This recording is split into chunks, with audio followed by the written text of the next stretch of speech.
He was just a poor single dad, quiet, overlooked, the kind of man people walked past without a second glance. So, when someone asked him to sing at the school event, it was supposed to be a joke. But what happened next? No one saw coming. This isn't just a story about music. It's about the notes we bury, the pain we carry, and the courage it takes to raise your voice when the world expects you to stay silent. Before we begin, if you believe in the power of kindness, second chances, and stories that stir the soul, don't forget to subscribe. Your support helps us bring more heartfelt stories to life. Now, take a deep breath and let the story unfold. A poor single dad was asked to sing at school as a joke, but his voice left the room, speechless. They thought it would be funny. They had no idea what it would wake up. Jake Rourke wasn't the kind of man who liked being seen. Not anymore. The wide brim of his faded ball cap stayed low over his brow as he fixed the leaking AC unit outside the elementary school gymnasium, the Texas heat already turning his shirt dark with sweat. He worked in silence, methodical, precise. The only music was the hum of copper pipes and the quiet hiss of refrigerant. Inside the building, laughter echoed. Parents were gathering in the auditorium for the annual fall welcome night, a polite excuse to size each other up, especially in a town like Willow Bend, where image came gift-wrapped in brand labels and family legacy. Jake never stepped foot inside those meetings. He'd drop off Lily, fix what was broken, and disappear like he always did. But not tonight. Mr. Rourke. The voice cut through the warm air. Jake turned slowly, squinting up into the shaded doorway. It was Mrs. Holloway, the principal, a woman in her 70s with a spine straighter than a flagpole and a gaze that could melt steel. She held a clipboard to her chest like it was something sacred. "I know this isn't your usual scene," she said with a faint smile. "But your name came up tonight. Thought you might want to know." Jake stood wiping his hands on a rag tucked into his belt.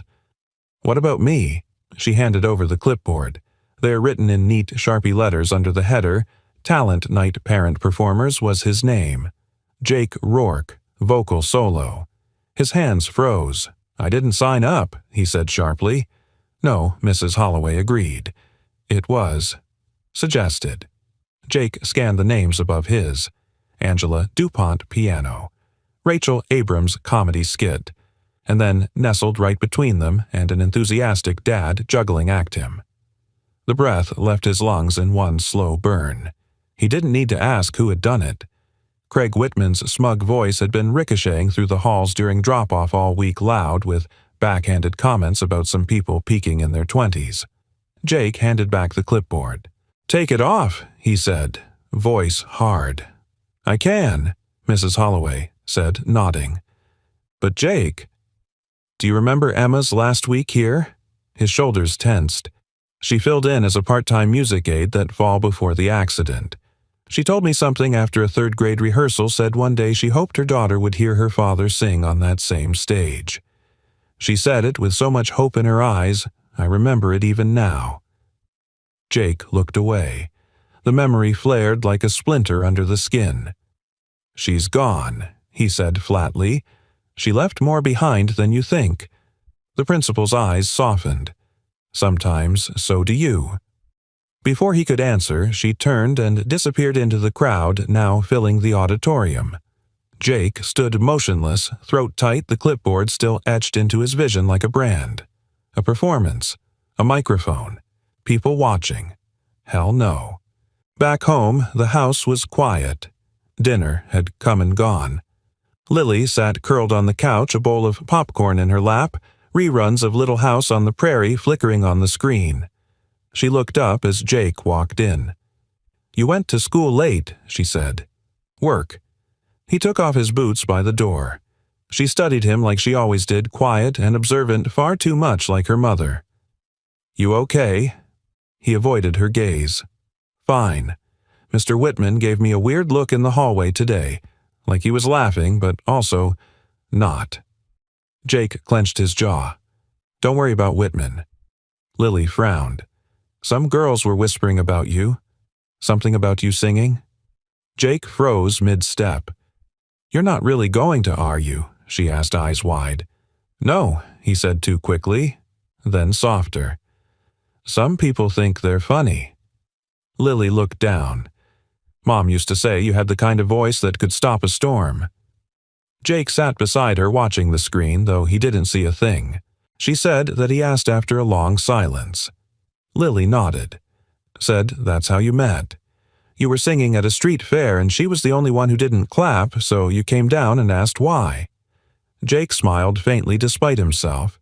She said it was too sad, that I sounded like someone trying not to cry. Lily leaned into him. "I wish I could hear that song." He pulled her close, kissing the top of her head. "It's better left buried." The next morning, Jake arrived at the school to fix a faulty fire alarm in the music room. As he set his toolbox down, he heard a sound that froze his breath. Guitar chords. Soft, unsteady, but familiar. He followed the sound to a corner practice room, and through the narrow glass he saw Lily. Perched on a stool, tiny fingers wrapped around a worn neck of Emma's old acoustic guitar, strumming out a fragile version of Until She Sleeps. His knees nearly buckled. The song, his song, the one he never finished, never released. A piece of melody that belonged to a past he'd buried beneath guilt and grief. And now somehow Lily was coaxing it back to life with small, determined hands. He didn't move, didn't breathe. Angela DuPont appeared at his side. "She's been practicing after class," she said quietly. "Did you know?" She asked to enter the student-parent performance. Jake turned slowly. "She what?" Angela held up a form already signed in Lily's neat, careful handwriting. "She wants to play guitar. And she listed you as her duet partner." Jake stared at the paper like it had burned him. "She found your demo online," Angela continued. "One of those old indie forums. It's only a 30-second clip, but it was enough. She said it sounded like home." Jake's voice was a whisper. "It's not her fight." "No," Angela agreed. "But maybe it's her song now, too." Jake stood in stunned silence, the ghost he'd kept at bay now humming quietly in the strings his daughter strummed. In the hallway, the school bell rang. But in Jake's mind, something else rang louder. A memory long buried, echoing with pain, but also something close to healing. He wasn't ready, but the stage, it seemed, had already been set. Sometimes the song finds you long after you've stopped listening. The guitar had dust in its seams, but the wood still sang. Lily held the instrument with a reverence that didn't belong to a child. Her fingers were too small to form the chords perfectly, but she strummed anyway, slow, clumsy, and full of heart. The melody wavered, but carried something ancient in its bones. It wasn't just music, it was memory. She didn't know her father was standing outside the door unseen, his breath caught in his throat. Jake had come back to the school to retrieve a wrench he'd left behind, not expecting to hear that song, his song, crawling back into life. Until She Sleeps. He never finished it. Emma had begged him to. "Not yet," he used to say. "When it's done, I'll know." But it never was. Until now. He backed away from the practice room, heart pounding like he'd seen a ghost. And, in a way, he had. That night, dinner was quiet. Lily twirled spaghetti on her fork, her gaze darting to Jake more than once. He knew she wanted to say something and he wasn't ready to hear it. But she was his daughter. "Did you hear me at school today?" she asked, careful. Jake kept his eyes on his plate. "I was just passing by. I'm learning from Mrs. DuPont. She's really good. She's the music teacher," he replied flatly. Lily set down her fork. "I want to perform at talent night." Jake finally looked up, eyes sharpening. "No." "But why not?" "Because that's not why we're here," he said too sharply. "Because this whole town watches people like us just to laugh." "I don't care if they laugh," Lily whispered. "I just want to play. I want to sing something that was yours and Mom's." Jake's hands curled under the table. The ache behind his ribs swelled familiar as old scar tissue. "I told you before, some things are better left buried," she finished, voice soft. "Yeah, I know. But maybe If something's still alive in me, it's not buried. It's just waiting." He said nothing. Couldn't. The next day, Angela DuPont waited for Jake by the front gate of the school. "I was hoping we could talk," she said as he passed toolbox in hand. Jake exhaled, already weary. Angela was gentle but direct. "I've been Lily's music teacher for 3 months. She's got an ear. Not polished, not trained, but intuitive. She's chasing something she doesn't fully understand, and she's chasing it in a melody she doesn't know why she remembers." He didn't answer, just kept walking. Angela followed. She found the chord progression for your song online. Someone had saved a snippet of it on an old forum. 30 seconds. Rough quality. But the emotion. She placed a hand on her chest. It was raw. Unfinished, but beautiful. Jake stopped, turned. That was never supposed to be found. "She found it anyway," Angela said calmly, and she loved it. He looked down, jaw tightening. "She told me she's never heard you sing." "She hasn't." "Jake, that song means something to her, and to you, and I think maybe to Emma, too." Jake shook his head. "You didn't know her?" "No," Angela said, "but I've seen her daughter light up when she plays something she doesn't know was once written in pain." That silenced him. Angela waited a beat, then gently reached into her bag and pulled out a small sheet of paper. This was in Lily's backpack, her talent night form. She listed you as her partner. Jake took it like it weighed more than steel. Her handwriting was small, careful, and at the bottom she had drawn a little heart and written, "I want to finish Mom's song with Daddy." He folded the paper and handed it back. Angela didn't push. "We all bury things, Jake. Pain, regret, songs. But sometimes the right person comes along and unearths it. Gently." That night, Jake found himself standing in the garage, a graveyard of forgotten instruments and boxes he hadn't touched in years. The guitar case was where he left it, Emma's favorite. He opened it slowly, reverently. The scent of cedar and thyme wafted out. He plucked one string. It was still in tune. He laughed under his breath, a dry sound caught between disbelief and something aching toward hope. He sat down, picked up the guitar. The opening bars came easily, muscle memory fighting through rust. The chords were minor, heavy, mournful, but Lily had added something to it. A lift in the bridge, a gentler close. It was no longer only his grief. It was a duet. His hands trembled. He stopped playing, afraid of what came next. 2 days later, he walked into Mrs. Holloway's office. "I need to talk," he said. She looked up over her glasses. "About the performance," Jake nodded. "Leave my name on the list." She smiled faintly. "I already did." He blinked. "I told you to, I know. But Emma came to me once before she passed." Her voice softened. "She asked me to keep something for you. A USB drive. She said if you ever decided to sing again to give it to you." Jake stared. Mrs. Holloway opened a locked drawer and took out a small labeled stick drive, written on it in looping script for when he forgives himself. Jake sat down heavily. Mrs. Holloway placed the drive in his hand. "She believed you'd find your way back, Jake, even when you didn't."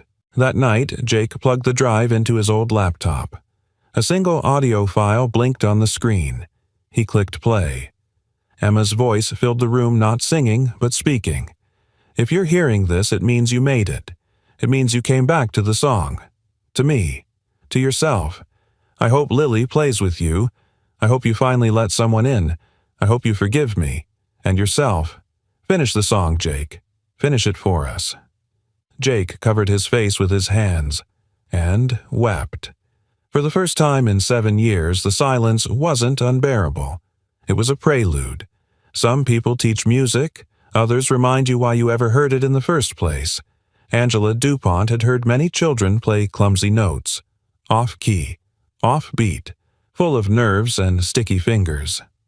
But Lily Rourke was different. She didn't have training or technique.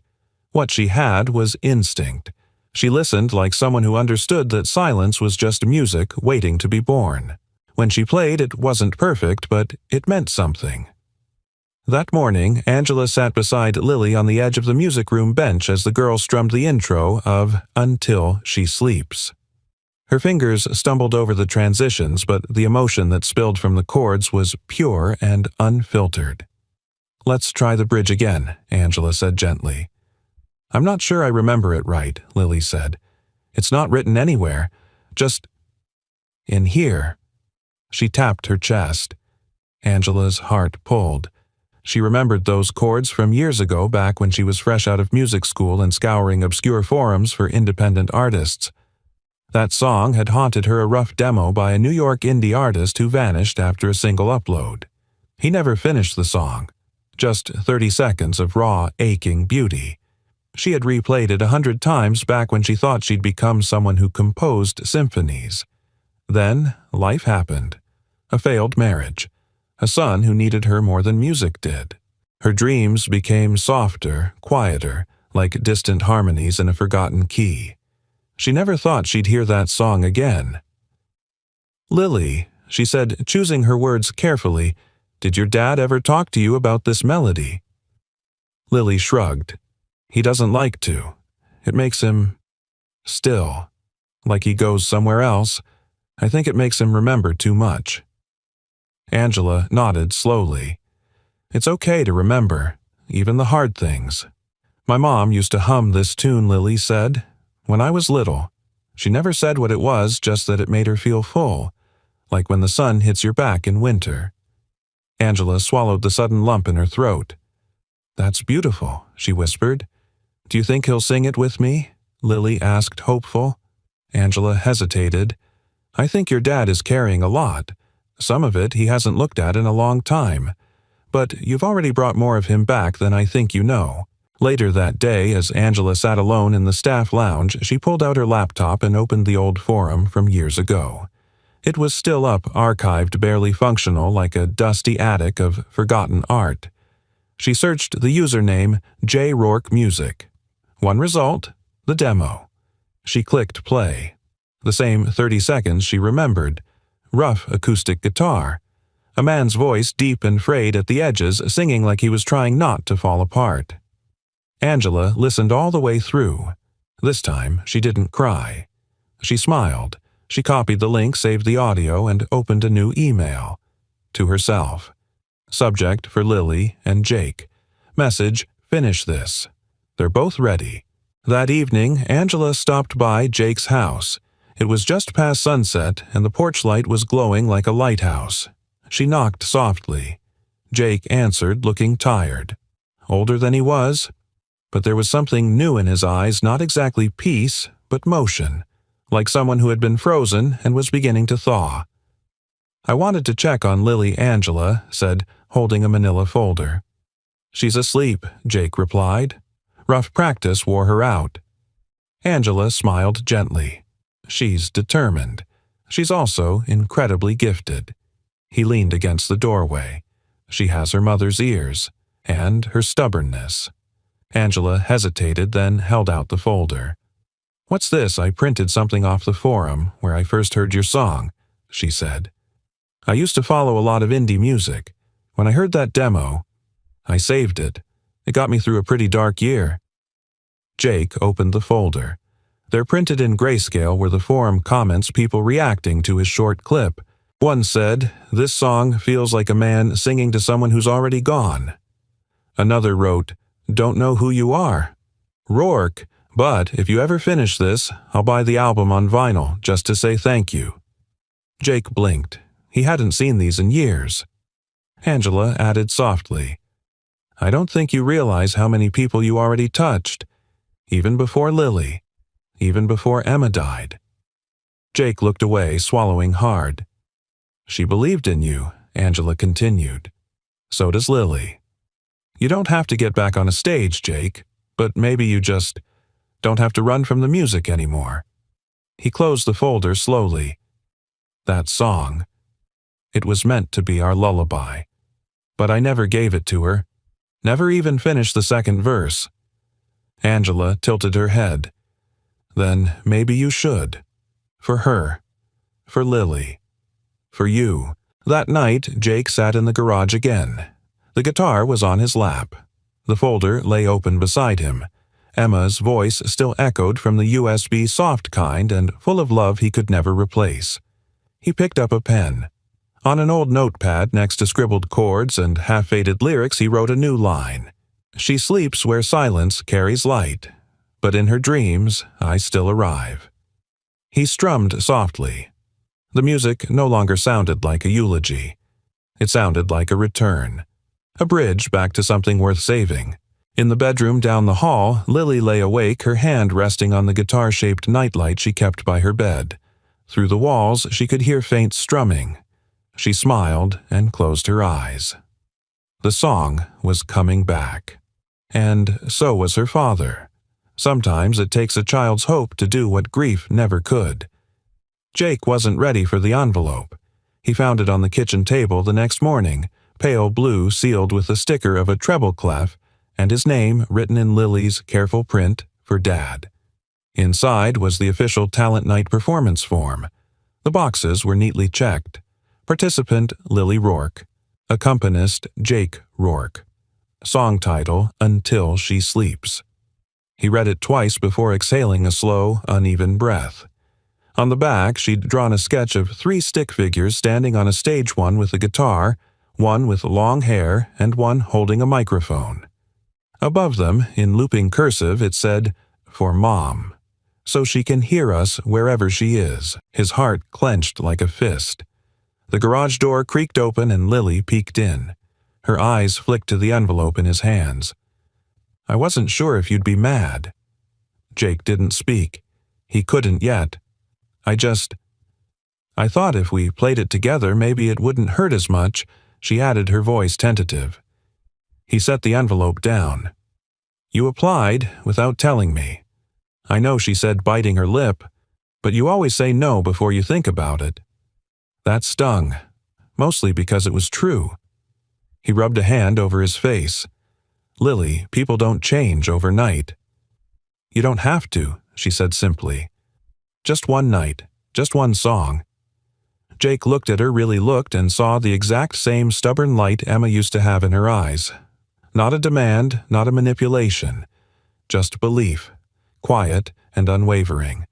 And for the first time, he didn't want to walk away from it. The next day, Jake stopped by the front office of the school. Mrs. Holloway looked up from her computer, her reading glasses perched low on her nose. "Jake," she said with a warm but unsurprised smile, "I was wondering when you'd show." He exhaled. "Lily submitted us for Talent Night." "She did. A bold move. I didn't want to say yes," he admitted. "But you didn't say no." "No," he said quietly. "I didn't." She stood and retrieved a folder from her filing cabinet, sliding it toward him. "Then, this is yours. Schedule text set up instructions, rehearsal dates. I took the liberty of keeping your name on the performance list." Jake raised an eyebrow. She gave a soft shrug. "Old habits. Emma used to say that planning for hope was always worth the risk." That name still landed in his chest like a dropped stone. Mrs. Holloway sat again, folding her hands. "Jake, I know you didn't ask for advice, but there's something I've learned working in schools all these years. Kids don't need perfect parents. They need parents who show up when it counts. You don't have to be a singer again. Just a dad willing to stand beside his daughter." Jake knotted his throat tight. "I'm trying. That's more than enough." Meanwhile, in the music room, Lily practiced with Angela on the old upright piano. The song was beginning to shape into something that resembled a full performance, not polished, but real. Angela stopped after a run-through and looked at Lily. "He's thinking about it, isn't he?" Lily smiled, her fingers brushing the guitar strings. "He sat with the guitar last night. He didn't say anything, but I could hear it. He's trying." Angela nodded. "That's the bravest kind of love." Lily leaned in. "Do you think he's scared?" Angela hesitated. "I think he's grieving. And sometimes grief hides itself as fear, especially in people who are used to protecting everyone else." Lily looked down. Do you think Mom would be proud? Angela reached across the bench and touched her hand gently. I don't think. I know. That evening, Jake pulled the guitar into his lap and stared at the worn fretboard. He replayed Emma's voice in his head. Finish the song. Jake. Finish it for us.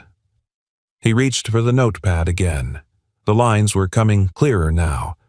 And when the moon forgets to rise, I'll still be standing where we said goodbye.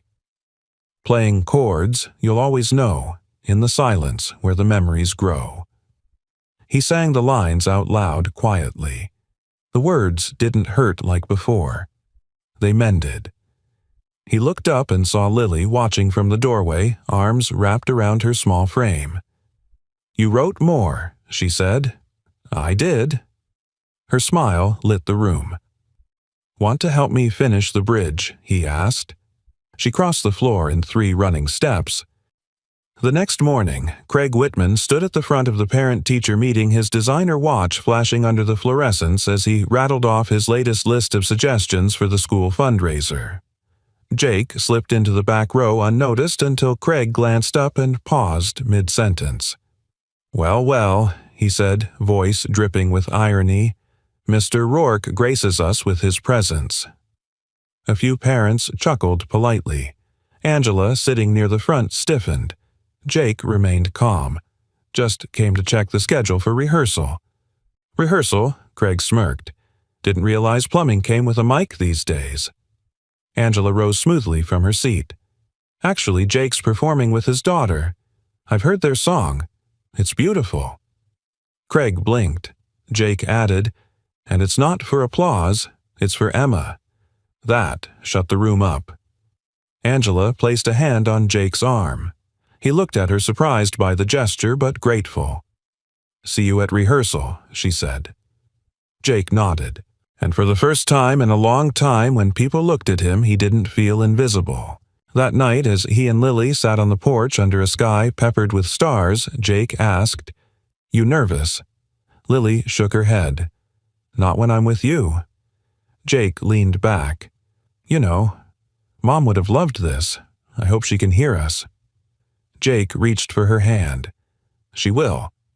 And somewhere in the distance, a soft breeze carried the notes of a song not quite finished but already whole. Sometimes the answers don't come when we ask for them, they wait until we're ready to understand. The old laptop still smelled faintly of Emma's favorite jasmine hand lotion. Jake hadn't touched it in years, not since he packed away everything that reminded him of her in the garage attic. But tonight the weight of memory wasn't something he wanted to avoid. It was something he finally needed to face. He sat alone at the kitchen table, the world hushed around him. The screen flickered to life, slowly protesting its age until her desktop wallpaper appeared a photo of Lily as a toddler on Emma's lap, both of them laughing mid-song, guitar propped between them. Jake felt a lump rise in his throat before he could fight it. The cursor blinked. He clicked into the only folder labeled For Jake. Private. Inside were 3 files. One was a Word document. Another, an audio recording. The last, a video. His hands hovered over the screen, but instinct led him to the document first. It was titled, If You Ever Come Back. He opened it. Jake, if you're reading this, it means something inside you softened. That maybe time didn't win, or guilt. That maybe you chose music again, even just once. Maybe you remembered what it felt like to breathe while singing. I need to tell you something I should have told you in person. But we both know how hard I was trying to hold everything together before that night. That message Craig sent, you saw it. I know. I saw it in your eyes that night on the sidewalk outside the venue. I wanted to explain, but we were already fighting about the song, about your tour, about everything else. I should have said this then. There was nothing between us. Ever. Jake's chest seized. Craig had messaged me out of nowhere. I didn't reply. I didn't want to cause another rift between us, especially not before your big show. But I should have told you. I'm sorry I didn't. And I'm sorry you've been carrying that silence like it was proof of something that never happened. You weren't responsible for what happened that night. It wasn't your show. It wasn't the music. It was just life. cruel and sudden, like a key change you never saw coming. Jake closed his eyes. The ache he'd buried for 7 years cracked wide open. He'd let that doubt hollow him out, let it steal his voice, his joy, even the way he looked at Lily. He opened the next file, the audio. Emma's voice floated out soft and calm, recorded without perfection, but full of purpose. If Lily ever asks, tell her she's everything I dreamed of, that she was always music to me, even before she spoke her first word. And if she ever plays my guitar, let her play it loud. Let her mess up the strings and wear down the frets. I want her to know joy lives in imperfect sound, not silence. And you, Jake, don't let grief be the only echo in this house. Fill it with music again, even if it breaks you, especially if it does. Jake sat in the dark, fists clenched, tears rolling down his face, not heavy sobs, but slow, persistent, like water carving through stone. He hadn't just lost Emma. He'd lost the truth. And now somehow she was giving it back. The next morning, Jake walked into Lily's room with the guitar in his hands. She looked up from her homework, surprised. "I think it's time we write the second verse," he said. Her face lit up so suddenly it hurt to look at her. "Really?" Jake nodded, sitting beside her. "I was wrong, Lily, about a lot of things. About your mom. About this song. About what it means to keep going." Lily hesitated. "Did she write it all?" Jake shook his head. "She started it. But I think she wanted us to finish it together." Later that day, Jake stood on the front steps of the school rehearsing lines in his head. He hadn't walked into the main office since before Emma died. It had always felt like sacred ground he didn't deserve to step on anymore. But today was different. Mrs. Holloway looked up from her desk and smiled as if she'd been expecting him. "I found something," he said, voice steady. "Something Emma left." She tilted her head. The drive, Jake nodded. And a letter. She explained everything. The principal gestured to the chair in front of her desk. "Sit." Jake did. "She loved you deeply," Mrs. Holloway said gently. "And she believed in you even when you didn't." He nodded, gripping the folder of printed lyrics he brought with him. "I need to be the man she believed I was." "You already are," she said. "You just stopped singing long enough to forget the tune." Jake's laugh was half-choked. "Well, I'm learning it again." Mrs. Holloway smiled. "That's what healing sounds like." That evening, Jake and Lily sat in the living room, a notebook between them, the guitar leaning against the couch.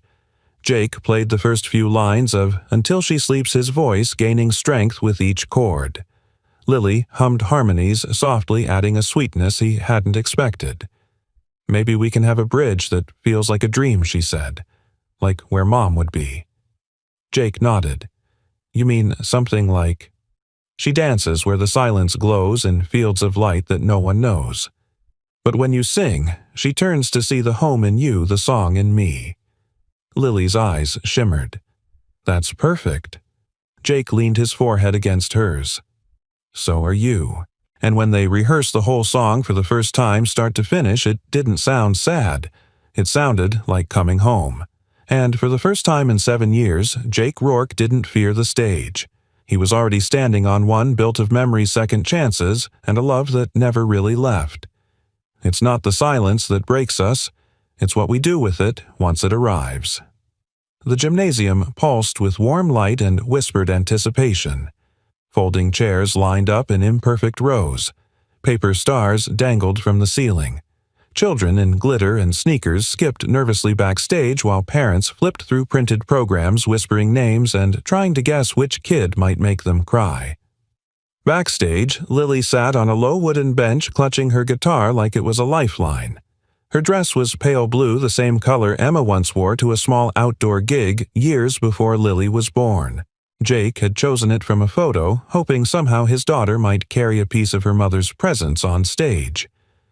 Jake stood beside her guitar case, open fingers nervously adjusting tuning pegs that were already perfectly aligned. "You okay?" he asked softly. Lily nodded, but her eyes told the truth. wide shimmering, full of electricity. Jake crouched to her level. "We're just singing, that's all. Doesn't matter if anyone claps. We're doing this for one person," Lily whispered. Mom Jake smiled, his voice a breath. "Always." Then came the announcement. Next up, Lily and Jake Rourke performing an original piece titled Until She Sleeps. Jake exhaled. "Here we go." They stepped onto the stage. The house lights dimmed slightly. A single spotlight found them warm but not blinding. Jake positioned the mic, adjusted the stool for Lily, and turned to nod at Angela, who waited quietly at the edge of the curtain. Angela gave a subtle thumbs up. Lily sat down. Jake picked up his guitar. And then she froze. Lily's eyes locked on the crowd, her fingers hovering above the strings, her lips parted, but no sound came. It was a full gymnasium. Yes, but to her it suddenly felt like the entire universe was staring. The laughter, the coughs, the rustling paper, all of it swelled into one giant wave crashing inside her chest. Jake saw it instantly. He leaned in and whispered, "You don't have to do this, sweetheart. We can stop. It's okay." But she shook her head hard. "I want to," she breathed. I can't start." Jake hesitated, heart torn, then turned to the audience and cleared his throat into the mic. "I guess I'll begin." He strummed the first chord gently. The sound was simple, stripped bare. No backing band, no effects. Just a man and a wooden guitar and the ache of 7 years settling into every note. Then he sang. She left the lights on in the hall, as if the dark would take it all. I kept my voice beneath the floor, but silence wasn't her anymore. The gymnasium quieted to breathless stillness. Jake's voice wasn't polished, it wasn't flawless, but it was true. It carried pain, yes, but also warmth, memory, and a love too stubborn to fade. It sounded like a door creaking open after being locked for too long. When he reached the second verse, Lily joined in. Her voice was high, clear, uncertain for 1 second, and then steady. She didn't look at the crowd. She looked at him. Together, their voices wove through the chords like old friends returning after a long journey. Jake watched her and thought, "This is what it means to come back. Not just to the music, but to myself."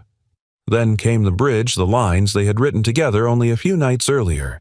She dances where the silence glows in fields of light that no one knows. But when you sing, she turns to see the home in you, the song in me. And something happened. The crowd didn't cheer. Not yet. They sat frozen, some with hands clasped over their mouths, others with eyes brimming. One teacher wiped a tear without shame. Another parent reached out and held their child's hand. It wasn't a performance anymore. It was a memory made real. A goodbye that wasn't bitter. A grief that had finally learned how to speak. Jake played the final chord and let it ring into the air. Silence followed. Not awkward, not empty, sacred. Then a single clap, followed by another, and another, until the room erupted. Lily looked stunned. Jake pulled her into a side hug, kissing the top of her head, eyes shimmering with tears he didn't care to hide. But then, a voice from the crowd. "Pretty song. If it were yours." Jake turned.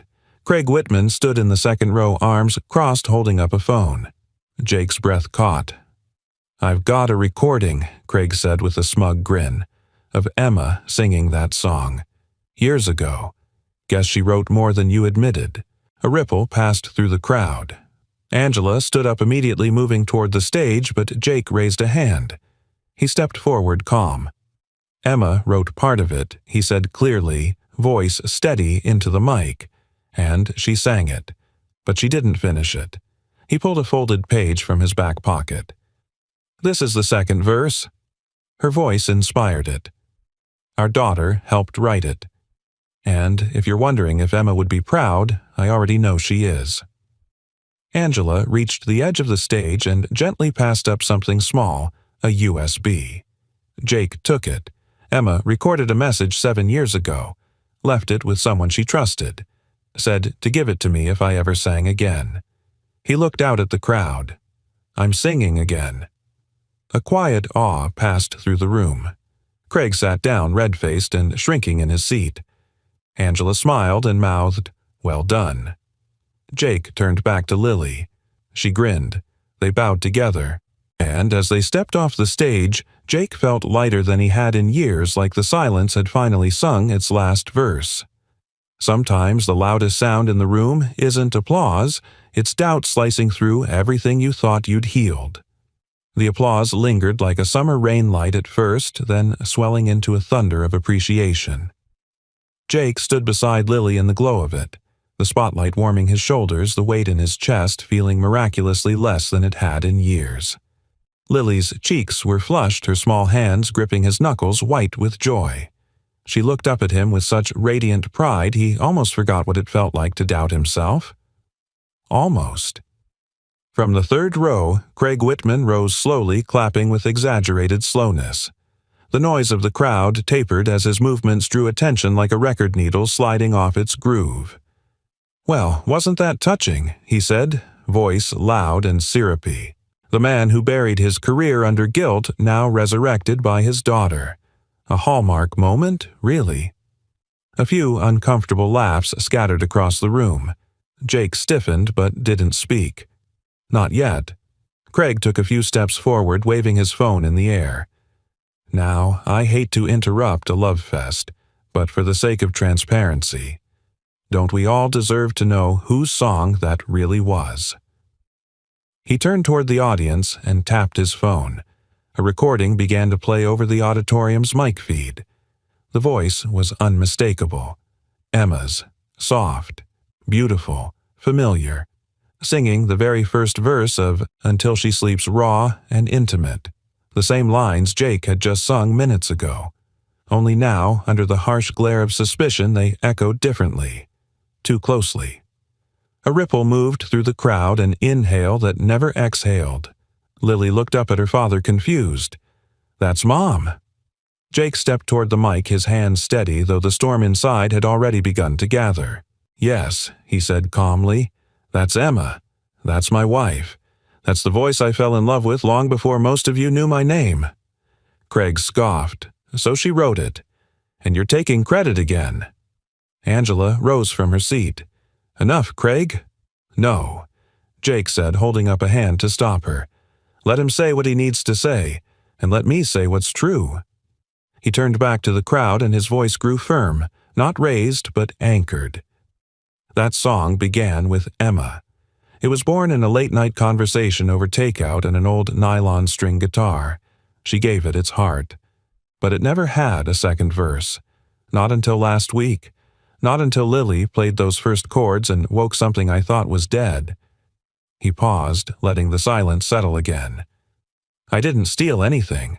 I finished something. I finished something we were meant to write together, me, Emma, and our daughter." Craig folded his arms, unconvinced. "Convenient. Too convenient." Jake pulled something from his pocket, a folded printout yellowed slightly at the edges. "Emma submitted this to the New Voices program, a week before the accident. She listed me as the performer and included the unfinished lyrics and a note. If he ever finds his voice again, this is his to sing." Angela stepped forward with the USB in hand, and this she added, addressing the audience, is Emma's voice message, recorded and entrusted to the school principal, Mrs. Holloway, the night before she died. Left for Jake for this very moment if he ever came back to the music. Mrs. Holloway stood at the back of the room and nodded. "It's true. I kept it sealed until Jake was ready." The auditorium fell into a breathless hush. Jake inserted the USB into the auditorium laptop. On the projector screen above the stage, Emma's image flickered to life, grainy but alive. Her eyes, full of light, seemed to look directly at him. "Jake, if you're seeing this, it means you did it. You sang again.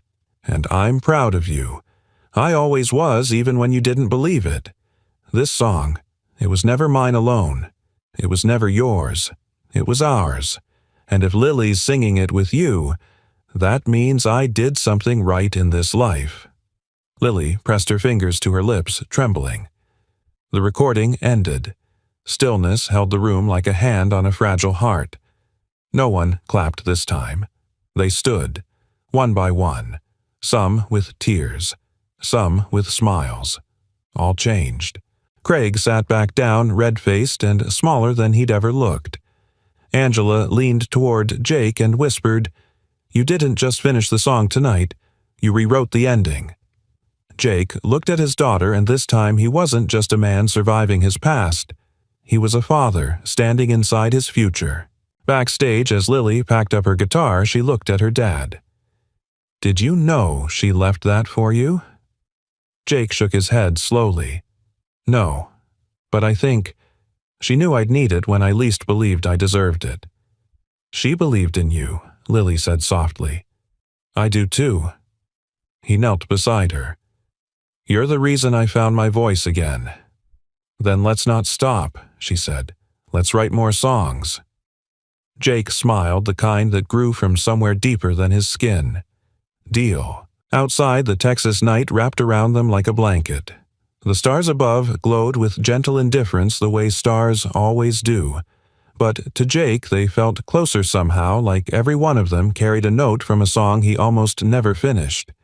He squeezed Lily's hand, and somewhere between the applause, the silence, and the sound of her laughter drifting into the night, he realized he wasn't afraid anymore. Not of the past, not of the stage, and never ever again of his own voice. Some truths arrive late not because they were lost, but because we weren't ready to hear them. The silence in Mrs. Holloway's office was not empty. It was the kind of quiet that arrives after a storm. Not peace exactly, but the moment where everything inside you is rearranged and still finding its new place. Jake sat across from her, the USB clutched in his hand. It felt heavier than plastic should feel, like the weight of years, of questions, of the apology he never got to give and maybe never needed to. Mrs. Holloway's hands were folded in her lap.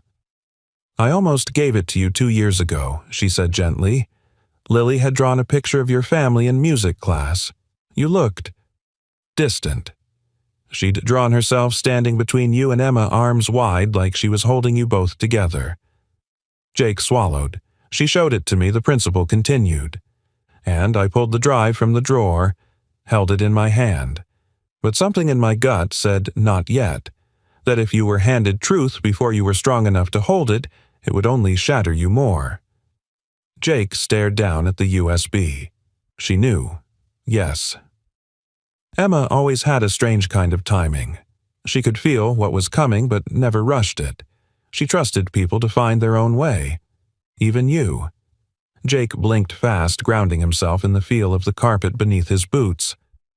"I hated myself," he said quietly, "for what I thought she might have done, for what I didn't do, for not singing to her that night, for thinking the music mattered more than getting home." Mrs. Holloway's voice was calm but firm. "That guilt wasn't yours to carry. And Emma tried to tell you, in that message, in that submission form. She left you a thread home." Jake looked up. "You knew all this time." She nodded. "She came to me the day before the accident. Said she had a favor to ask. She left the USB the lyrics and told me, if he ever forgives himself, give this to him. If not, maybe give it to Lily one day." A pause. "Jake, you came back. You stood up there and sang her words, your words with your daughter. You didn't just forgive yourself. You honored her." Jake nodded slowly, eyes glassy. "I just wish she could have heard it." "She did," Mrs. Holloway said. "Maybe not with ears, but with everything else." Later that night, Jake and Lily sat at the kitchen table. The house felt warmer, not from heat, but from something restored. Jake plugged the USB into his laptop again. "You sure?" he asked gently. Lily nodded. "I want to hear her." They watched the video one more time. Emma's face flickered to life again on the screen. Her hair pulled back, eyes tired but alive with something deeper anticipation, maybe. "Faith, if you're watching this, it means you made it. Maybe not to a stage, maybe not to forgiveness, but to a place where you could let the music in again." Jake, I never blamed you. Never. I loved that you sang even when I wished you would stop for dinner. I loved that your songs had sadness because that meant you were paying attention to life. Jake's hand found Lily's under the table. Lily, if you're there, I hope your dad has learned to play loud again. I hope you sing when it rains, and I hope you mess up the bridge sometimes because perfection was never the point. The point was don't leave anything unsung. Emma smiled softly at the camera. The best songs aren't written when we're happy. They're written when we're brave.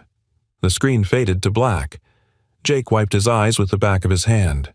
Lily leaned her head on his shoulder. I think I want to write something new, she said. Jake looked down at her. Another song. Yeah, but not about Mom. Lily said, not just about missing her. I want to write one about now, about how things are getting better. Jake smiled. Then we write it together. The next morning, news of Jake and Lily's performance had spread.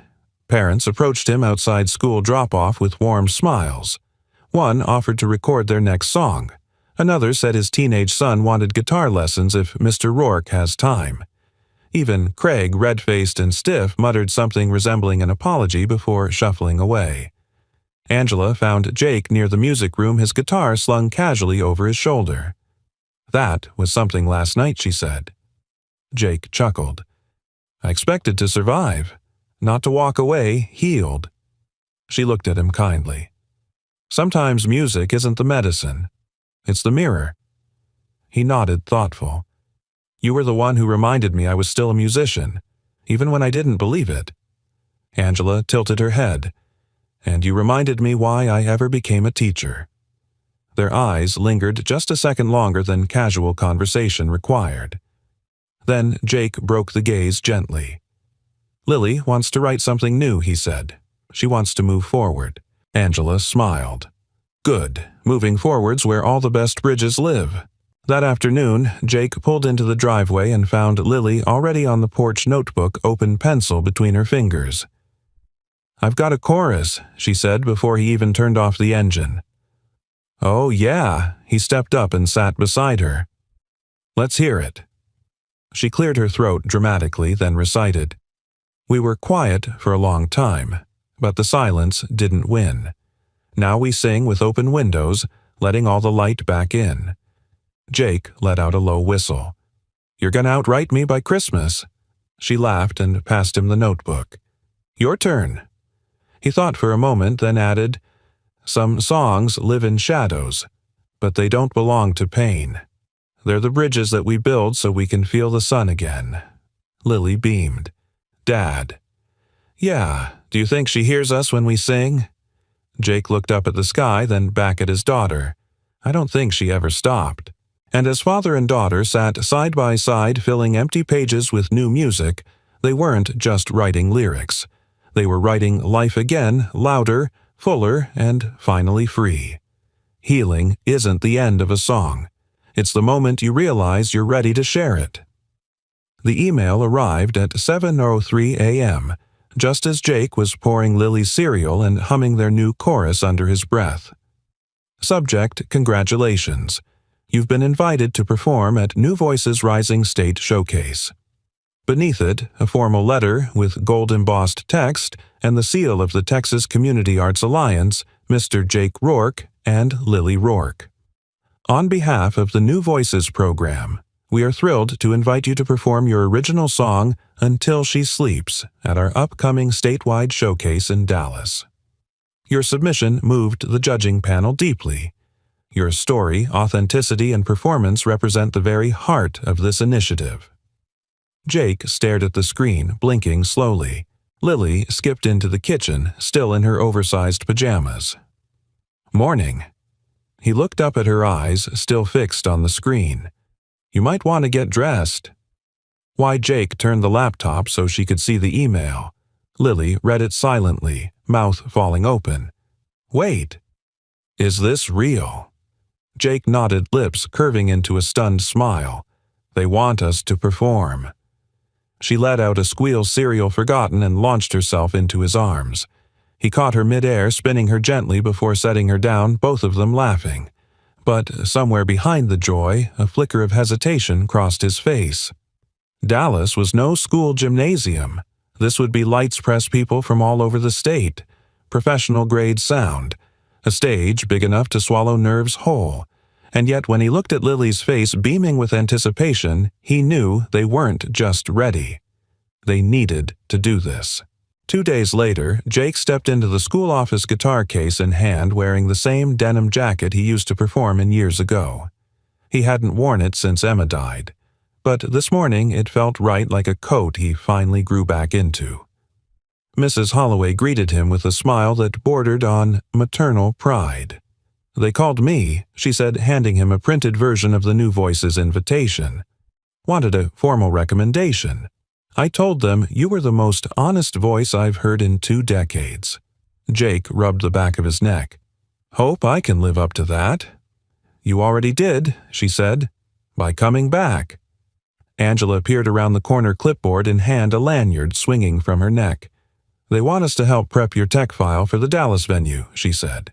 "Stage layout, mic settings, backing track details." Jake raised an eyebrow. "They're really organized." Angela chuckled.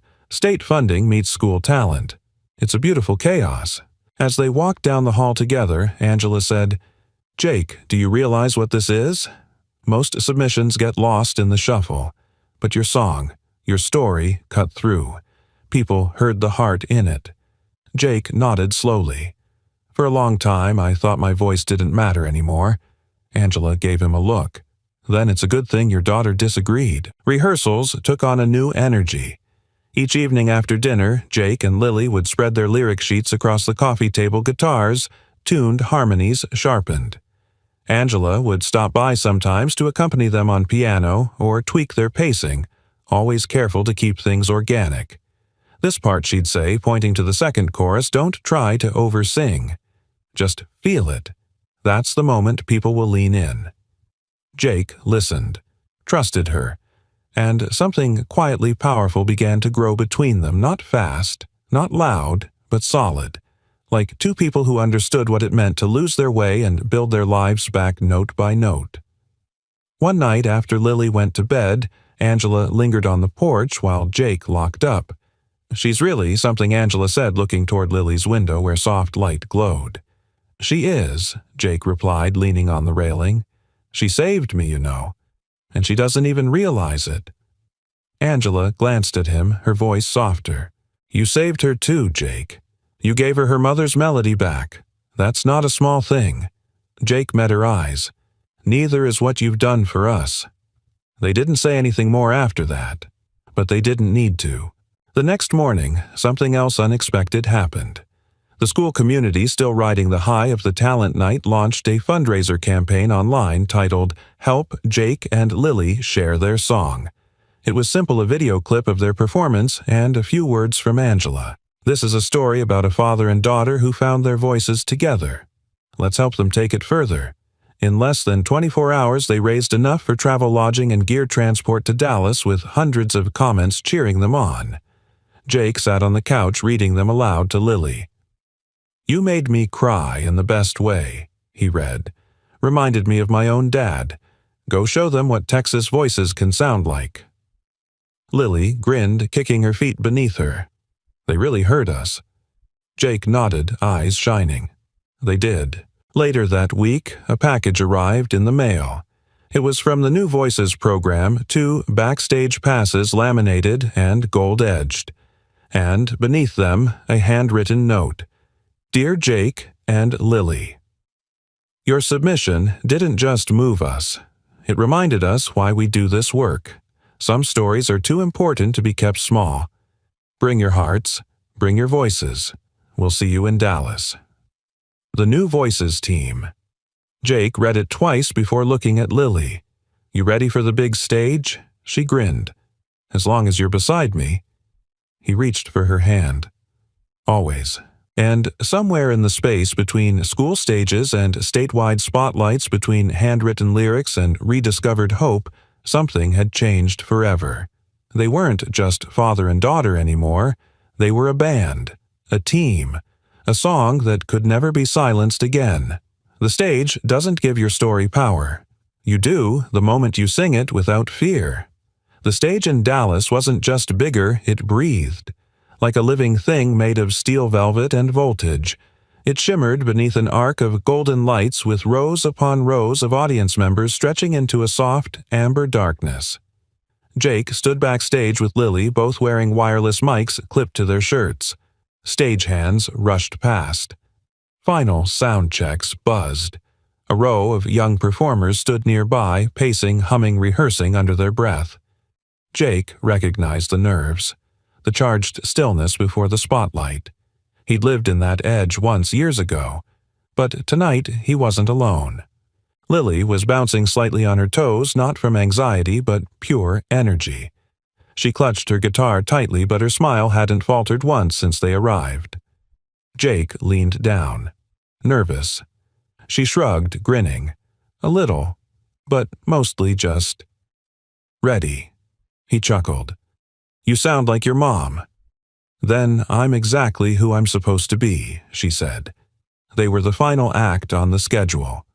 The headliner slot, the one reserved for a performance that would leave the room hushed, maybe changed. Jake had once dreamed of stages like this, of audiences this size, but never like this, never hand in hand with his daughter singing a song written from grief grown in silence and bloomed into something brave. The MC walked up behind them. You're on in 30 seconds. Jake nodded, took Lily's hand and gave it one gentle squeeze. Whatever happens, he said softly, just sing for her. Lily whispered, I already am. As they stepped onto the stage, the auditorium fell into a respectful hush. No flashy entrance, no cue lights, just two figures under one golden spotlight and the hum of a single acoustic chord strummed with care. Jake opened with the first verse. His voice husky, honest, familiar. She left the lights on in the hall as if the dark would take it all. The audience didn't move, didn't breathe, because the voice that echoed from the stage wasn't that of a polished performer, it was that of a man who had lived every word. A father, a widower, a once broken soul who had climbed back into melody with dirt still on his hands. Then Lily came in harmony first, then melody of her own. Her voice was gentler, higher, like a thread of light weaving through her father's shadow. And when the moon forgets to rise, I'll still be standing where we said goodbye. A hush deeper than silence settled. And then came the bridge. Jake stepped back, letting her sing it solo. She dances where the silence glows, in fields of light that no one knows. But when you sing, she turns to see the home in you, the song in me. In the front row, Angela wiped away a tear with the back of her hand. Beside her, a woman from the foundation leaned forward, elbows on knees, entirely still. The final chorus swelled father and daughter now in full harmony, not just vocally but spiritually. It wasn't performance, it was communion. Now we sing with open windows, letting all the light back in. The last note faded naturally, no forced vibrato, no showmanship. Just one final clean chord. Silence, not a breath. Then a standing ovation, not like the kind you see at awards shows, choreographed and expected. This one rose like a wave, genuine, raw. People clapped with their whole bodies. Some wiped their faces. Others reached for the hand of the person next to them. Jake looked at Lily. She looked back at him, and both of them smiled like they'd finally exhaled after years of holding their breath. Backstage was a blur of handshakes, cameras, hugs, and well-wishers. But Jake kept one hand on Lily's shoulder the whole time, grounding both of them. Angela found them in the dressing room, still glowing with residual adrenaline. I think you broke the whole room, she said, eyes still damp. In the best way. Jake smiled. Felt like we fixed something, too. A voice behind them chimed in. It was Owen Angela's son. He'd come with her, sat through the entire showcase without complaint, quiet and reserved. Now he stood clutching a program in his small hands. His voice was soft, but clear. I liked the dream part. Angela turned slowly, stunned. It was the first full sentence Owen had spoken in public. Jake knelt down, touched the boy's shoulder. That part's about where people we love still live. Owen nodded. It sounded like her. Angela brought both hands to her mouth, blinking fast. Later, she pulled Jake aside. I don't think you realize how many people you're reaching. Jake shook his head gently. I didn't write this song for the world. She smiled. That's why it mattered. Back home, a few days later, Jake stood in the community center's newly renovated music room, the one built with leftover fundraising funds from the school concert, and a grant the New Voices team helped push through.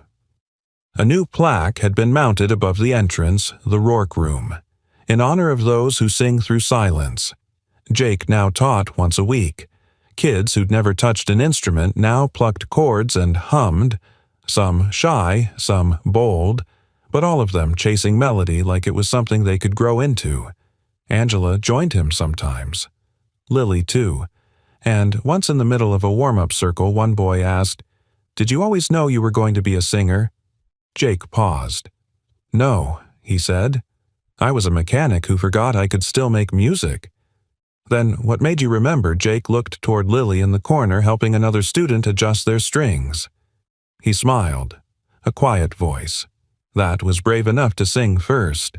The room echoed with soft chords and laughter. And through it all, beneath the frets, beneath the lyrics, beneath the old pain and the new joy, there was something more enduring than any stage or spotlight, a father and daughter who had taken grief and turned it into grace. Some songs end. Others live on in the people who hear them and the ones brave enough to sing them again. The Texas wind was soft that afternoon, rustling through the oaks outside the newly finished Harris Family Community Center. The sun dipped low behind the building, casting long shadows over a crowd that had begun to gather, most of them in folding chairs set up across the lawn. Jake stood just behind the temporary outdoor stage, adjusting the collar of his shirt while Lily tuned her guitar next to him. It wasn't a fancy event, just a community gathering to celebrate the opening of the music wing they had quietly helped build. Yet somehow it felt larger than any performance they'd done before. Angela approached with 2 mugs of lemonade, handing one to Jake. "Ready?" He nodded. "You'd think after Dallas this would be easy." She smiled, her voice low. "You're not performing for a panel this time. You're performing for home." Jake turned toward the stage. Dozens of familiar faces were seated, teachers, students, old neighbors, even Craig, now fully recovered and walking steadily with a cane. His wife had joined him, holding his hand tightly. Nearby sat Mrs. Holloway, proud as ever, her red lipstick perfectly in place, and in the very front row, an empty chair stood draped with a single white scarf. Emma's. Jake had placed it there himself. He wasn't here to replace her memory. He was here to honor it. "Jake," Lily said, tugging gently on his sleeve, "can I say something before we sing?" He looked at her a bit surprised. "Of course." She clutched the microphone as they stepped onto the small stage together. The crowd hushed. Lily's voice rang, clear, steady. "A year ago, I thought music was just something we used to do, something my mom had and that we lost when we lost her." A silence settled. Not uncomfortable, just heavy with truth. But then I learned, she continued, that songs don't disappear. Sometimes they hide, sometimes they wait, and sometimes they come back when we're ready to listen. She looked up at her father, eyes brimming but bright. This song isn't just for her anymore. It's for everyone who ever thought their voice didn't matter. The applause was gentle, like a breeze rustling through leaves. A quiet appreciation. Jake stepped up beside her guitar slung in place. He looked out at the audience and paused. "I want to thank this community," he began, "for showing me that even a man who gave up on his dreams can still find his way back when someone believes in him." He nodded toward Lily. "This girl reminded me what it meant to sing, to grieve, to heal, and to begin again." They started to play. The song wasn't the same as it had been in Dallas. It had grown, softened in some parts, deepened in others. There was a new verse Jake had written just a week ago, one that spoke of redemption, of being seen, even after years of silence. I walked a road of rust and rain with empty hands and echo's name. But now the wind sings back to me, a harmony of who we came to be. The audience sat motionless, fully immersed. And then the final chorus rose not loud, but full of memory, of presence, of every voice that had ever been lost but found again in the echo of love. When the song ended, Jake and Lily didn't bow. They didn't need to. People rose quietly. Some clapped. Others simply stood hearts open, letting the music settle wherever it was meant to land. Angela stepped up beside them. Her eyes shimmered with quiet pride. "You didn't just build a music program," she whispered. "You built a legacy." Jake exhaled deeply. For the first time in years, he felt no weight on his chest, no ache behind his ribs, just warmth and peace. Later that night, after the chairs were folded and the lemonade had run dry, Jake stood alone outside the center. The stars were just beginning to show. He reached into his jacket pocket and pulled out a small envelope. The same one Emma's old friend had given him, the one that had been sealed in the envelope with the flash drive months ago, but unopened until now. Jake had never felt ready. Until tonight. He unfolded the note, breath caught in his throat. "Jake, if you're reading this, it means you've sung again. You found your way back. I knew you would. Don't carry my silence as your burden. Let it be your bridge. Sing not because I'm gone, but because you're still here. Love, always, Emma." He closed his eyes, tucked the note against his heart, and whispered, "Thank you." In the months that followed, the Rourke Room became more than a place, it became a haven. Kids who never imagined themselves musicians found rhythm in their fingers and melody in their bones. Parents stopped by just to sit in on sessions. Teenagers stayed late after school, not because they had to, but because something beautiful was happening. Jake taught twice a week, sometimes 3. Angela co-led a women's harmony circle. Lily, now a confident 13, started writing songs of her own and helping younger students find their voices. Her laughter echoed down hallways once filled with nothing but dust and storage bins. Every now and then someone would ask Jake if he missed the spotlight. He'd just smile and say, "I found something brighter." One morning, a little girl about Lily's age knocked on the center's door holding a notebook of poems and a tremble in her voice. Jake knelt down and smiled. "Do you like to sing?" She nodded, nervous. "Good," he said, gently opening the door wide. "Let's find your song." And just like that, the melody continued. Not loud, but everlasting. Because the most powerful songs aren't the ones that top charts. They're the ones that heal. The ones that come from broken places. The ones that dare to rise again. And sometimes all it takes is a quiet voice brave enough to sing first. And that was the story of a father, a song, and the quiet strength that changed everything. We'd love to hear from you what part of this story touched you the most, and where in the world are you watching from? Drop a comment below, we read every single one. If stories like this move, you don't forget to subscribe and turn on notifications, so you never miss a moment of inspiration, healing, and heart. Thank you so much for spending your time with us today. Your presence means more than you know. Until next time, stay kind, stay strong, and never stop believing in second chances.